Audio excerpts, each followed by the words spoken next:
محترمو مونږ چې کوم معلومات راټول کړل شپږ اویا زره 76,584 پښتانه دا په ګولیو په بمونو په دماکو کې په داسې جنګ کې دلته دوی ورسل چې هغه زموږ جنګ نه و. بسم الله الرحمن الرحیم. انتهایی قدرمن د پښتون خاورې درانه مشران د دې وطن د سیاسي ګوندونو ډېر درانه لیډرشپ د وطن قبایلي ملکان او مشران د دې وطن ډېر درانه علماء کرام د دې وطن ډېر عزتمن او قدرمن د سماجي تنظیمونو مشران چې دوی د وطن خدمت کوي د مختلفو جرګو د مختلفو سیمو مشران او تقریبا په پنډال کې ناست یو هم داسې سړی نشته دی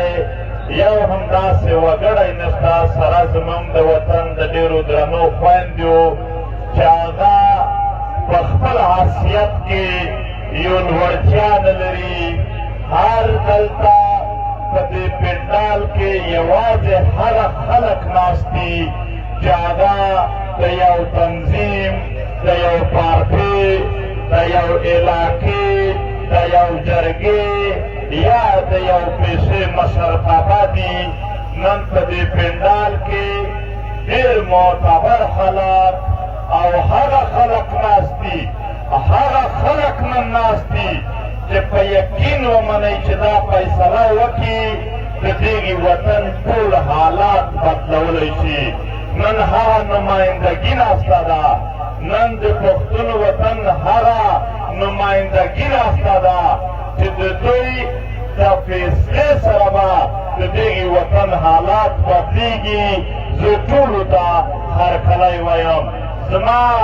د وطن دا ناست چې څومره خلک دی که دا د پارټۍ د سیاسي ګوندونو مشران دي که دا علما دي که دا قبایلي مشران دي ملکان دي که دا د سماجي تنظیمونو او د جرګو مشران دي که د مختلفو پیشو مشران دي که د مختلفو سیمو مشران دي زه دا ټولې جرګه ټول ممبر چې کوم دي دا د ځان مشران شمارمه. تاسو زما مشران یئ تاسو زما عزتمن یئ تاسو زما قدرمن یئ. زه ستاسو د پښو خاوره یم زه ستاسو د خپو خاوره یم. زه چکر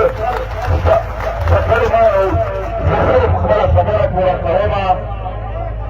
چې هر څنګه هم دا ملت دی ای د وطن مشره تا سل پهورونه وړي دي منم تا سل کیسې وړي دي تا د دښمن ګزارونه هم وړي دي تا د خپلو ګیلې هم وړي دي ته ډېر سوی ژوند دې کړی دی. زه پوهېږم په تا به د خپلو پردو ډېر الزامونه وي خو الزامونه په سینه تېرول هم آسان نه دي. د خپل ملت باندې د بیا هم نن په دغه پنډال کې د دغې ملت د ښېګړې دپاره راټول شوی. نو زه تاسو ټولو ته په دواړو لاسو سلام کومه. نماینده خلک یې خدای مو راته آباد لره. محترمو زه یقینا ډېر اوږد خبره نه کومه د قرآن شریف د یو آیات په مفهوم باندې خپل تقریر شروع کومه. لوی رب لوی څښتن چې دنیا جهان د هر څه مالک دی قادر دی رازق دی او د هر څه خالق دی. د هغه یا واضحه خبره چې زموږ په خولو هم وځي ځانونه راته دومره وړوکي وخت کاري چې بیانولی نه شم. الله پاک فرمایي چې زه د هرې قام حالات نه بدلوم کوم قام چې خپل حالات خپل نه بدلول غواړي. یقینا چې نن پښتون راټول شوی دی دا قام خپل حالات بدلول غواړي، نو د خدای پاک فیصله بې موجوده ده. په خپل رب خو یقین لرئ، د لوی رب فیصله دا ده چې کوم قام خپل حالات خپل نه بدلول غواړي، زه حالات نه بدلم. دا مفهوم د علما به وروسته خبره کړي، هغه به لا هم په تفصیل خبره کولی شي. دا د کیمرې والا محترم زه لږ د لږې شور نه ډسټرب کېږم، لږ به مو ځینې راولئ. زما محترم مشرانو، انتظاماتو کې کمی شته دی، خو د حالاتو نه تاسو خبر یئ. په پوجې معلومات دې ته مونږ فارم راټول کړي یو. د ده هم جاسوس ګرځي په دې خاوره چې په کومو ټینټونو کې پراته وو. هغه یې اول انسوګیز شروع کړه چې د خلکو سترګې کار پرېږد، او بیا یې د هغو غریبانو، د هغو شهیدانو چې وینې په دې وطن تویې وې، د هغو ورکو خلکو چې د مندې اوښکو یې په سیلاب پسې توی شوې، او د دغې وطن دلته ټول د شهیدانو خپل خپلوانان هغه ته یې اور ورکړ. هغه ورځ معلومات یې وسپړل. په پایدور کې زموږ هغه ټیم چې هغه ډاکومنټري جوړوله په یوه واقعه، هغه یې ونیول، موبایلونه یې ځینې یوړل. په دې وطن کې دا پنډال چې موږ او تاسو یو ځای کې ناستلو پکې، زما د وطن عزتمن علما کرام راتلل، زما دا سپین ږیري قبایلي علاقایي ملکان خانان مشران راتلل، زما د هرې پیشې مشران راتلل، او د هر سیاسي ګوندونو مشرانو وعده کړې وه چې درځو. د هغې پنډال هېڅ یې نه پرېښودل، او بیا په آخر کې د څلورو ځوانانو په شهادت په تامېدو پیسه دلته دا خاوره دا پنډال سره را جوړ شو. په انتظاماتو کې ډېر کمی دی. تاسو د کرسۍ نه، تاسو د تاجونو لایق یئ، نو په دې ښه خاوره باندې د وطن په خاطر ناست یئ. تاسو ته سلام. محترمو، په زرګونه کاله دا سړي مه غږېږئ، ولې کوئ؟ ډېر مهمه خبره ده. په زرګونو کاله د ایشیا په زړه کې یو قام آباد دی. په الفاظو کې پښتون یادېږي، په لهجې کې پښتون او پښتین نام یاد دی، او په کل کې افغان لفظ ورته استعمال دی. محترمو، دا قام د زرګونو کالونو نه په دې خاوره باندې آباد دی. د خپل دین، د خپل ثقافت او د روایاتو مطابق ژوند تېروي، او بیا په نږدې 200 کالونو کې د یو جنګ سره مخ دی. زه په تاریخ تبصره نه کوم، ولې چې د تاریخ تبصره د هر چا خپله ده. څوک ورته په یو نظر، څوک ورته په بل نظر ګوري. خو په 1818 کې نن نه 200 کاله 206 کاله مخکې د رنجیت سنګ په نامه باندې خالصایي فوجونو د پښتنو په سلطنت په افغان وطن باندې برید وکړه، چې پېښور او دا سیمې یې د جبر لاندې کړلې. په 1825 کې دا یې په زور د دې خاورې نه وباسل شو. په 1828 کې فرنګۍ راننوته. په 1838 پر یو جنګ وشو. 1888 تر 1888 پر دوم جنګ وشو. په 1893 کې پښتانه افغانان په منځ کې سره پیل کړل. دغه پښتانه چې یو سیمه یې د فاټا، یو سیمه یې د NWFP، او یو سیمه یې لویه د جنوبي پښتونخوا د بلوچستان په نامه یاده شوه. د دوی پهچان، د دوی چې پیغمبري وه، هغه یې ور ورکه کړله. الله پاک په قرآن شریف کې فرمایي چې ما انسانان قبیلې پیدا کړل د څه لپاره؟ د پېژندګلو دپاره. دوی پیژندګري ختموله خو هېڅکله دا نشي کولی ځکه هم چې د دنیا فلسفران د دنیا پوهان د دنیا ساینسدانانو هر څه ایجاد کړي دي خو خدای چې کوم تخلیق کوي تر اوسه په انسان لا نه دی کړی قانون او ژبې خدای پیدا کړي دي نه یو ساینسدان پیدا کولی شي نه یو فلسفر جوړولی شي نه د دا یو د لیډر کار دی نه د سیاست کار دی دا د خدای تخلیق دی یقینا دا ورکېږي نه زه ګیله نه کوم د بل څه نه خو مثال درکوم کشمیری یو قام دی مظلوم دی خو که په هندوستان کې آباد دی او که دلته آباد دی نام یې بیا هم کشمیر دی بلوچ که په ایران کې آباد دی که په پاکستان کې آباد دی نام یې بیا هم بلوچ دی پنجاب که په هندوستان کې آباد دی که په پاکستان کې آباد دی نام یې بیا هم پنجاب دی دا یوازې پښتانه و چې دوی د خپل نام نه دوی د خپل افغانیت او پښتونولۍ نه پرې برخې کړل او هغه یې د دې ورته وګرځوله دا جنګ چې په 1818 کې دا جنګ چې په 1818 کې شروع شوی و د هېڅ ځای تفصیلات زه نه بیانوم زه راځمه یوازې اوسني حالاتو ته چې هغه زه درته بیان کړمه محترمو دا جنګ بیا په 1947 کې چې تقسیم وشوه په 93 کې دی د هند برخه جوړ شوه بیا د پاکستان برخه جوړ شوه په 1970 کې بیا دا وطن بیا د جنګونو د دنیا د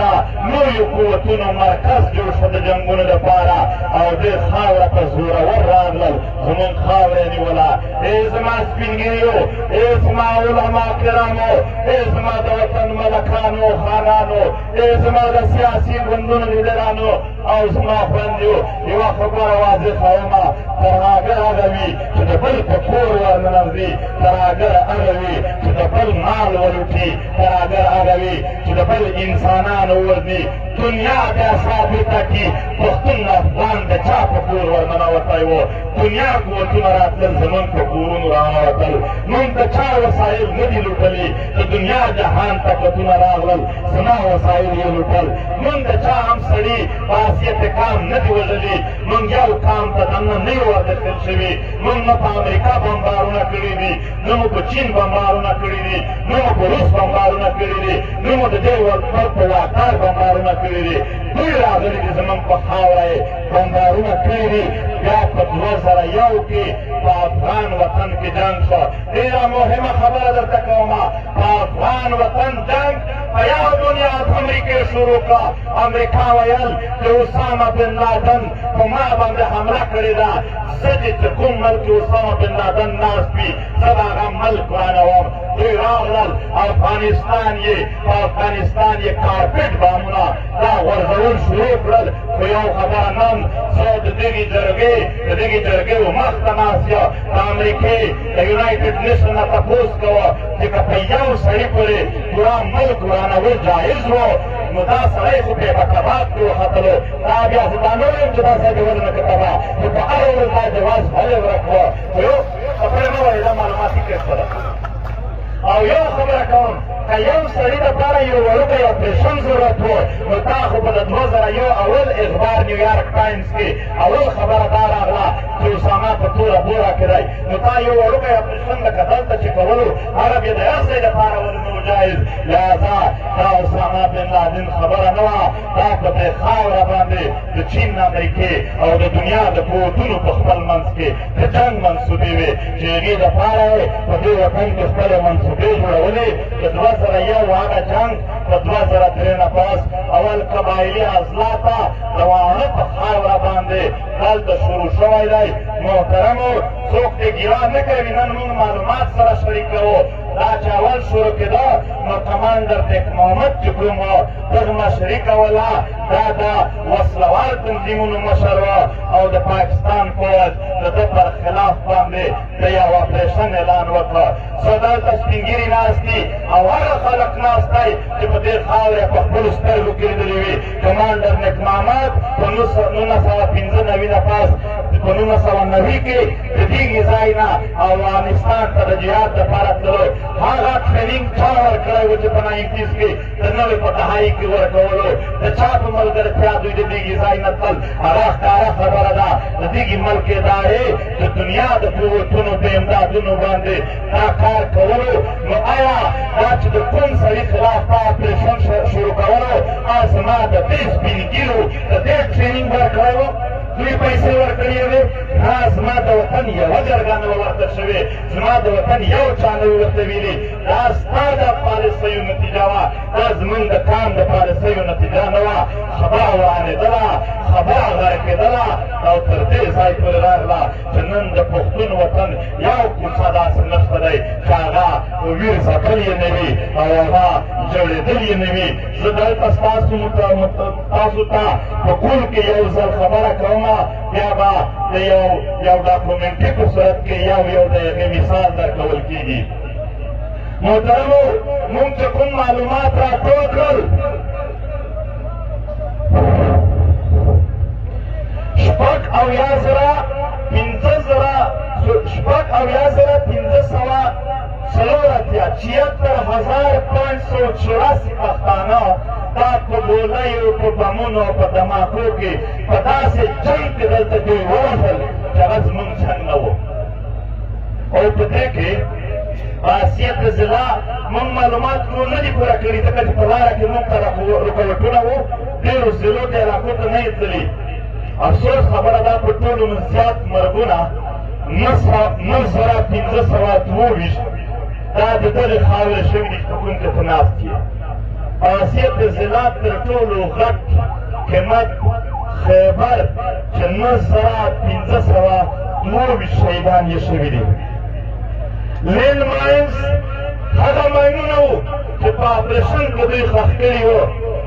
7,538 د هغې معذور چې کوم دي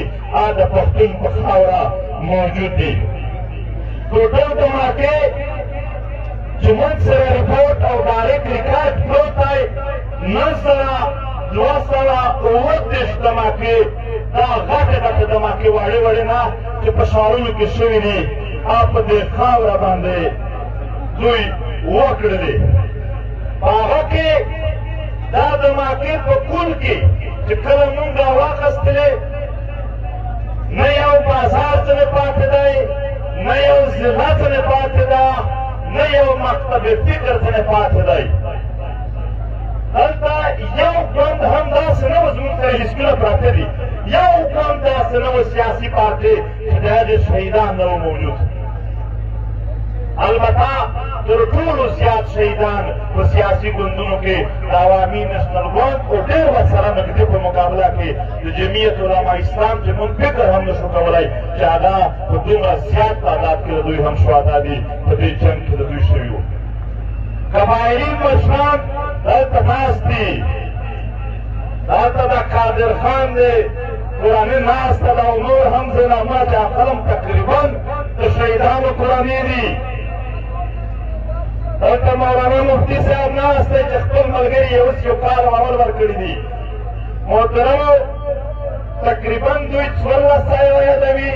زموږ سره خپل د قبایلي علاقایي مشرانو 1938 مشران داسې دي چې هغونه یا سرونه پرې کړي دي په د خېټو ګورې کې وي یا دوی مړه کړي دي او د افسوس خبره دا ده څه کم 200 دماکې غوښه ده څه کم 200 دماکې په جماعتونو کې شوي دي څه کم 200 دماکې په جماعتونو کې شوي دي یونیورسټي سکول کالج هسټل مدرسه جومات او امام بارګاه ورسره حتی کې په دې خاوره د کرسچن د هندو د سیک د دغه په عبادتګاهو کې او ورسره د حدیث سره موجود دی ما سره کتلی چې د توکي هم چلن کوي 900 ناتان د دماکې په مزارونو شوي او تبلیغي مراکز یو شی نه دی پاتې یو یو څه هم نه دي معاف شوي. او د افسوس خبره داسې ده ورسره د مکې او حملې داسې شوي دي چې په هغه کې هلته بیخي تر 10 کالو زیات سړی نه و، یعنې ماشومان و هلته ټوټلو کې. اووه د مکې داسې شوي چې په هغه کې هلته بیخي ماشومان و، ستر سړی نه و موجود. شپږ د مکې په داسې بازارونو کې شوي دي چې هلته یوازې زنانه او سړي نه و. هلته د دنیا په جهان کې مونږ جنګونه لیدلي دي، سړي سړي سره وزني. دا اوس د جنګ و چې چا منصوبه جوړه کړې ده چې دغې کم ماشومان دلته په مدرسه یا په سکول کې دي، ځئ چې ماشومان یې مړه. دا په تاریخ کې بیا نه دي شوي، دا په تاریخ کې نه دي شوي چې بیخي د ښځو دپاره یو منصوبه جوړېږي چې دلته ښځې دي دغې کم چاغه مړې کړو. 213 سلنه یوازې په پښتون وطن کې د پولیو نوکري ته چې کومه زنانه ځي قسم په کور یې سړي نه وي پاتې. دا دومره د غربت نه ځي. 213 زنانې د پولیو په ټیمونو کې وژل شوي. او د دې خاورې سیاسي ایران یې ټول داسې شهیدان کړل، داسې شهیدان کړي دي چې تر نن ورځې پره د هغې قاتل ته څوک پته هم غځوي یا تش د انصاف خبره کوي، هغه بیا څوک نه پرېږدي. محترمو هېڅوک یې نه دي درته معاف کړي. بیا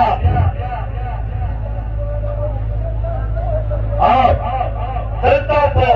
ضلع کوم کې 4,000 یعنې 41 نه باندې کسان دا په 86 جګړو کال ته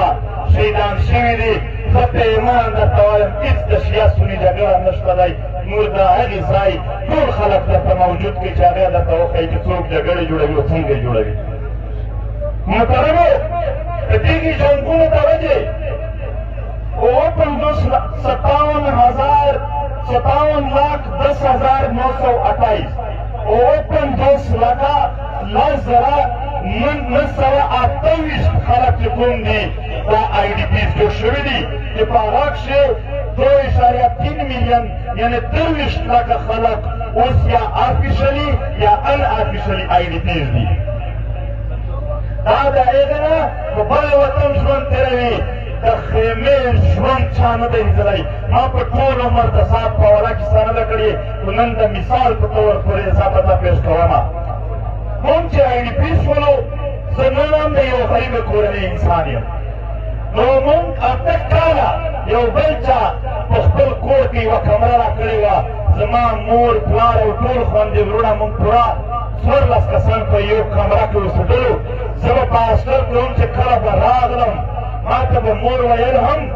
چې زویه کله به ستا تعلیم ختم کېږي چې خپل په کرایه کور واخلې، ولې چې ما ته نورې ښځې پیغور راکړي چې زمونږ په کور کې اوسئ. دا ټولو په پیغورونو کې ژوند کړی دی.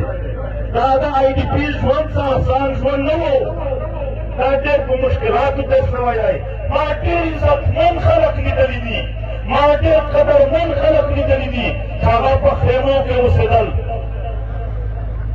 زه د 2009 د جنوبي وزیرستان یوه واقعه درته یادوم، او کومه واقعې چې درته یادومه دا میډیا ته چلن دی، راځئ دا اوس رانګروم هم. هغه واقعه دا شوه چې زما ورور راغی، هغه بیخي یعنې خوب نه ورتلو، په ګولۍ پسې ګولۍ اچول مال شوي څه دي. ویل وروره درته ویلی نه شم چې ما نن څه لیدلي دي. ما بیا هم ستړی کړ چې څه شوي وو. هغه ویل زه په لاره روان وم، یوه ماشومه مړه وه. زه دې ماشومه ته ورغلم، په دې باندې یو سړی و، څو ماشومان و، یو ښځه وه، دا را بدل شوي وو. په هغه وخت کې خلک آی ډي پیز و په پیدل به راوتل. ویل ما تپوس وکړه چې دا تاسو ته څه واقعې درپېښه څه شوي دي. ویل هغوی ویل چې مونږ راغلو د شپې ځای نه و، کلي ډک و ټول. دلته په دې پټي کې دا چې کوم د پیر دپاره کور ورته وایي، دا څه ورته وایي؟ دا بوسا چې دغه ته ورکوي. بوساړی چې کومه د دغه لپاره کوټې جوړې شي. مونږ د دې کلي نه تپوس وکړو چې په دې کې شپه کولی شو. هغه وویل چې شپه وکئ، خو دلته پټي دي، په پټي کې قسم قسم یعنې دغه وړوکي اسناد وي.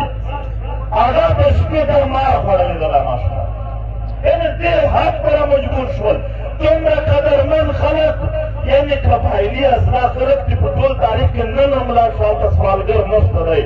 هغه خلک په لړنونو کې ولاړ وو او رښتیا د پښتون وطن قدر هغه لوړتیا داسې د خپو لاندې و د څوټو لاندې پرته وه هره یې آی ډي پیس کړل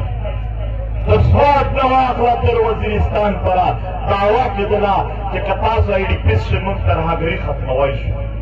محترمو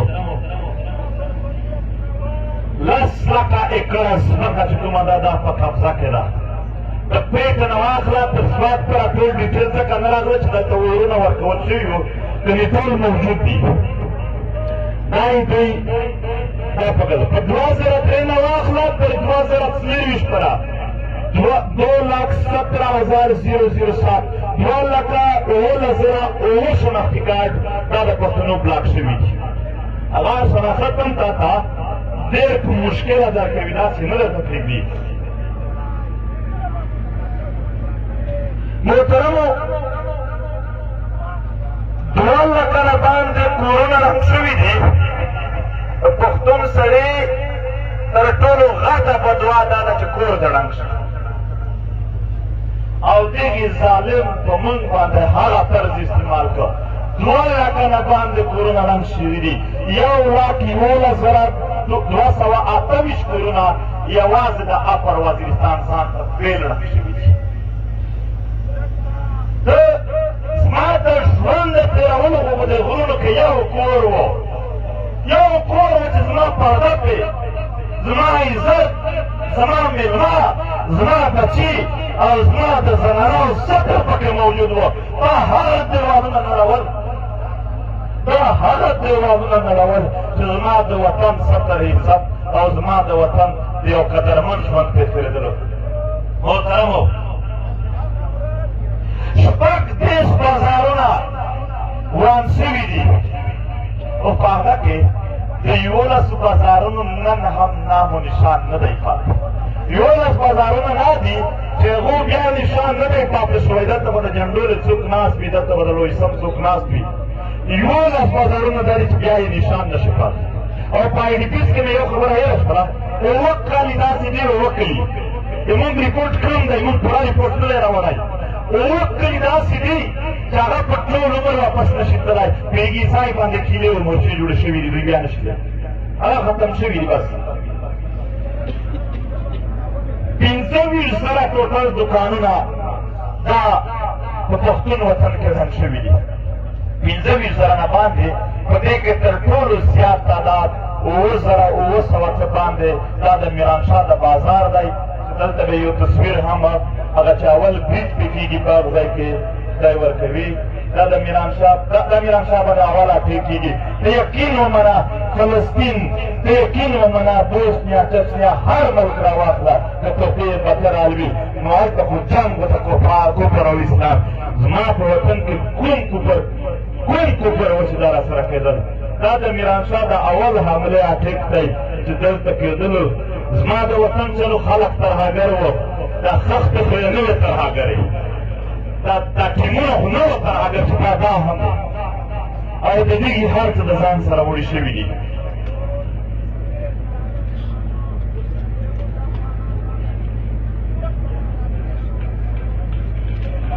محترمو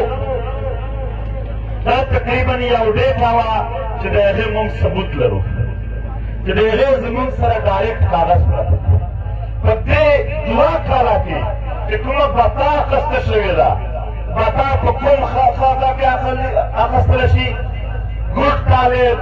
بیټ طالب فوج اف سی او په ډېرو ځایونو کې پولیس هم پکې ملوث دی